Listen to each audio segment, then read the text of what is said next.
Bagaimana efektivitas menteri dengan sisa jabatan 2 bulan meski hak prerogatif presiden? Benarkah ini menjadi jalan untuk memuluskan transisi pemerintahan? Kami bahas bersama Grace Natali, staf khusus presiden. Bergabung juga Nusyirwan Suyono, ketua DPP PDIP, dan Gun-Gun Herianto, direktur eksekutif Political Literacy. Selamat malam Mbak Grace, Pak Nusyirwan, juga Kang Gun-Gun. Selamat malam. Malam. Malam, saya ke Pak Nusyirwan dulu. Di satu sisi PDIP bilang bahwa ini adalah hak prerogatif presiden. Oke, secara normatif demikian. Tapi kenapa juga Ketua DPP PDIP, Bang Deddy bilang bahwa ini adalah triangle political game yang coba dimainkan Pak Jokowi. Dalam artian menghadapi Pak Prabowo 5 tahun ke depan, lalu juga melumpuhkan PDIP dan menguasai sumber pendanaan politik. Dari mana dasar tudingannya? Tentu apa yang disampaikan berkaitan dengan pertimbangan reshuffle itu apa saja bisa dibuat untuk menjadi pertimbangan adanya reshuffle. Jadi ini beberapa pihak sudah dari pihak pemerintah sudah menyampaikan tentang hal tersebut. Tapi itu tentunya adalah hal yang normatif saja. Oke. Bagi kami bahwa seperti apa yang sudah disampaikan oleh Pak Said Abdullah, bahwa komitmen atau katakanlah itu adalah keputusan dari konstitusi partai untuk mendukung sampai dengan berakhirnya pemerintahan Pak Jokowi. Oke, Dan normatifnya demikian. Oke, Pak Nusyirwan. Tapi yang tadi pertanyaan saya soal triangle political game, kenapa ada tudingan seperti itu dari PDIP? ya wajar saja karena ini waktunya juga sudah sangat dekat dengan habisnya masa waktu eh, masa berakhirnya pemerintahan. eh, Maksud saya adalah tentu sama dengan argumentasi pembenaran atas dilakukannya reshuffle. Tentu bahwa pihak yang lain pun bisa saja menganalisis apa yang sebenarnya diinginkan dengan terjadinya reshuffle yang sebetulnya pemerintahan ini tinggal 2 bulan. Sehingga tentu apa yang disampaikan oleh masing-masing tentu tinjauannya berbeda-beda. Saya hanya ingin mengatakan komitmen PDI Perjuangan itu tidak hanya 5 tahun, tapi sudah sejak 2014, karena Pak Jokowi juga di dalam pidato kenegaraan di sidang tahunan itu menyebutnya 10 tahun. Ya, Dan jadi itu kalau 10 secara tahun, komitmen 10 tahun itu untuk mendukung pemerintahan Pak Jokowi begitu ya Pak Nusyirwan. Tapi artinya ya tadi 10 tahun itu kan kita mengusung, jangan dipotong kalimat saya, mohon maaf. Jadi ini ada bermakna karena bagaimanapun 10 tahun kami komitmen untuk sampai berakhirnya untuk menjaga. Soal setelah itu bahwa dianggap sudah tidak diperlukan kembali, itu adalah hak prerogatif yang disebut dengan hak prerogatif presiden. Tapi tentu kita komit untuk sampai menjaga, sampai mendukung sampai berakhirnya pemerintahan Pak Jokowi saat ini. baik, yang itu ditangkap. Nah, tapi apakah dengan pertanyaan tadi Pak Nusyirwan, meskipun ada kata-kata meskipun ini kan 2 bulan lagi sisa masa pemerintahan, ada pandangan dari PDIP bahwa ini tidak akan efektif kinerja dari menteri-menteri yang ditunjuk Pak Jokowi reshuffle ini? Uh, tidak ada argumentasi yang logis untuk melakukan hal-hal yang sifatnya kerja institusional yang tersisa untuk 2 bulan. Artinya bagi orang yang terbiasa bekerja itu, apa yang bisa dilakukan untuk sebuah program yang hanya 2 bulan saja. Tapi tentu bahwa tidak bisa terhindarkan apabila itu disimpulkan ada kepentingan-kepentingan politik. Baik, jadi Sehingga kalau sudah sampai pada tahapan tersebut, tentu kami seperti yang awal saya katakan, ya itu adalah hak prerogatif oke, hak presiden. prerogatif, tapi cium ada kepentingan politik begitu ya, saya simpulkan begitu Pak Nusyirwan. Mbak Grace tadi, secara logis apa yang bisa dikerjakan dalam 2 bulan? Satu tadi dari PDIP, yang kedua ada kepentingan politis yang dibaca dari reshuffle yang dilakukan Pak Jokowi. Ya, reshuffle ini adalah bagian dari upaya sinkronisasi Mbak Priska, Pak Nusyirwan, dan juga Mas Gun-Gun serta pemirsa, karena baik Pak Presiden, Pak Jokowi, serta Pak Presiden terpilih punya visi yang sama, yaitu terkait dengan pembangunan yang berkelanjutan supaya kita bisa menuju Indonesia maju. Jadi terkait dengan reshuffle ini atau ada sinkronisasi yang diwakili oleh orang-orang terpilih yang diangkat hari ini merupakan kerja jangka panjang, tidak hanya 2 bulan, tetapi bisa dibaca 2 bulan plus 5 tahun pekerjaannya ya. Terkait dengan apakah orang-orangnya, personilnya akan juga dilibatkan dalam kabinet selanjutnya, kita tunggu saja, karena itu adalah bagian dari hak prerogatif Presiden terpilih Pak Prabowo. Jadi harus dibaca dalam time frame yang lebih panjang, tidak sekedar 2 bulan. Begitu. Baik, itu kan dikatakan bahwa ini adalah keberlanjutan. Tapi tadi dalam konferensi persnya terakhir sore PDIP Pak Jarod bilang bahwa ada kesan upaya memaksakan untuk memasukkan orang-orang Pak Jokowi di pemerintahan Pak Prabowo. Ini bisa jadi beban bagi pemerintahan Pak Prabowo. Mbak Grace. Ya, dengan cara apa memaksa itu kan? Jadi kita lihat saat ini rasanya dari hubungan antara Pak Presiden dan Presiden terpilih baik sekali, jauh dari kesan terpaksa, baik untuk Pak Jokowi maupun Pak Prabowo.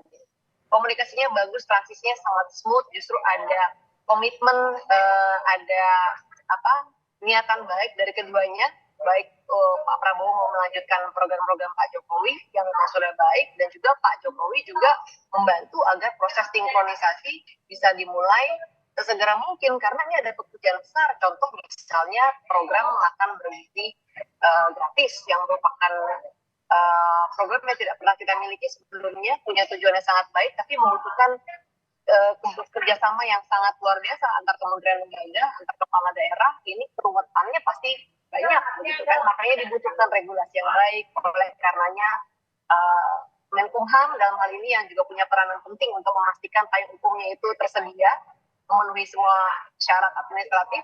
Ini sinkronisasi dilakukan sedini mungkin.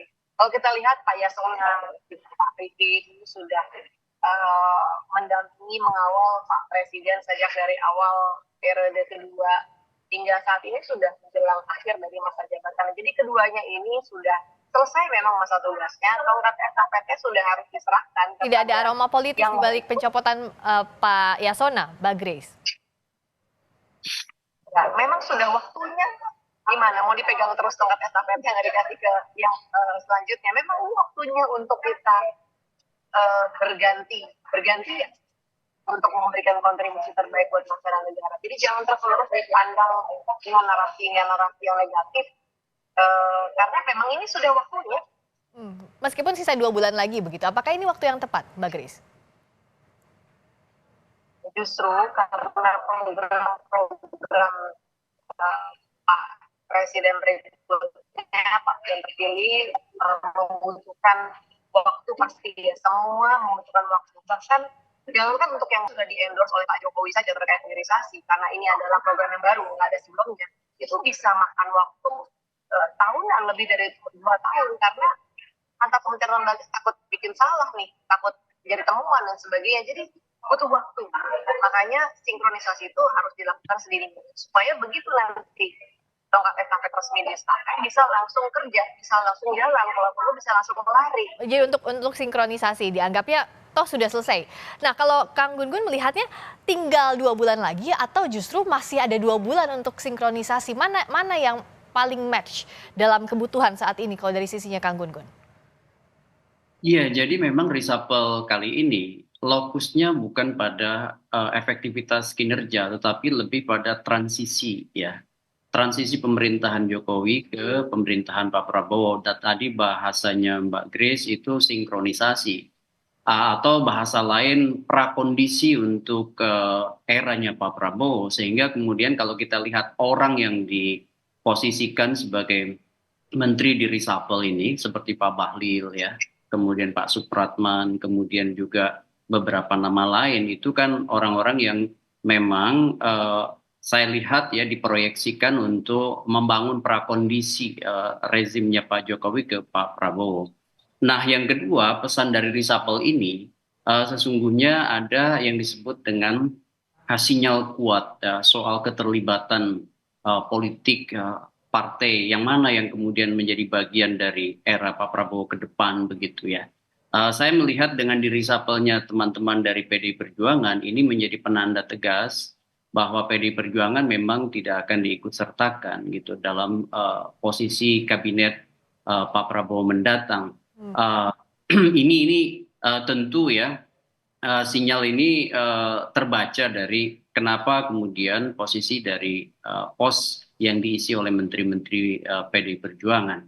Ini sebenarnya ya wajar dalam konteks begini, politik itu selalu soal pilihan ya, dan PDI Perjuangan dengan memosisikan diri saat ini ya tidak menjadi bagian dari Kim ya, itu tentu punya konsekuensi politis dan relasi antagonistis yang terbangun dalam konteks hubungan kuasa politik yang kemudian belakangan terutama pasca Pilpres ya.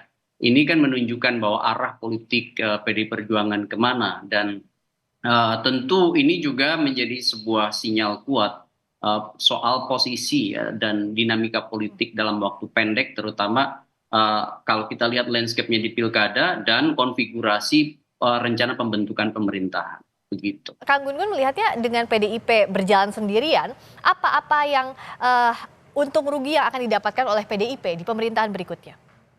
Ya tentu bagi PDI Perjuangan ya ini benar-benar ujian juga soal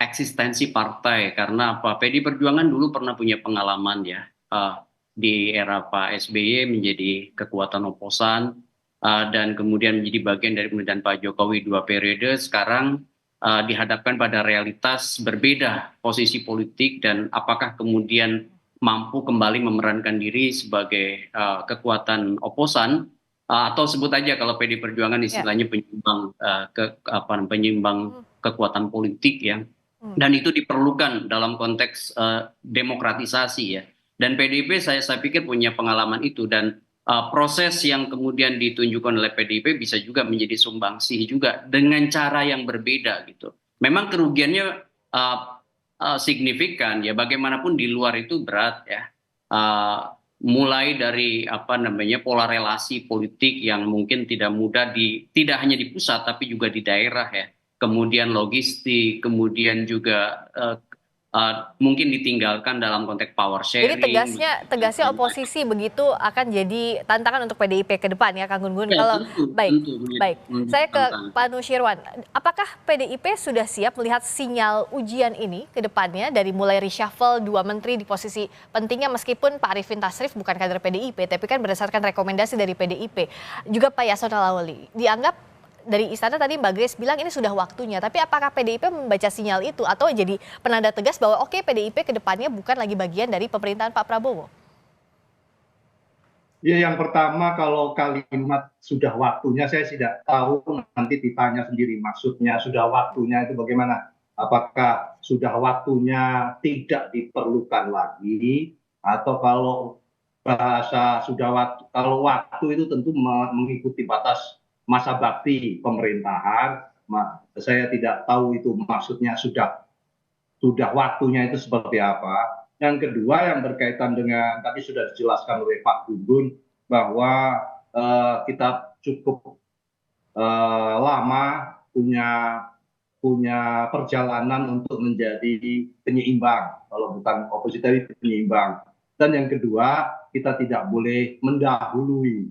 Kita tidak boleh mendahului, nanti setelah 20 Oktober tentunya yang memimpin sudah bukan Pak Jokowi lagi, dan tentu yang memiliki hak prerogatif kebijakan tidak hanya hak prerogatif untuk kabinet, tapi juga policy dan kebijakan seperti apa terlalu cepat kalau saat ini disimpulkan. Tentu nanti kita lihat saja setelah tanggal 20 Oktober itu beliau Pak Prabowo yang menyambung kepemimpinan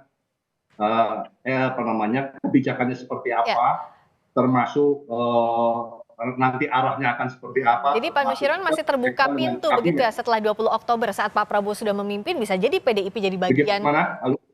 Pak Nusirwan? Tadi dari yang Anda sampaikan berarti masih terbuka kemungkinan PDIP, tapi nanti lihat 20 Oktober setelah Pak Prabowo yang memimpin.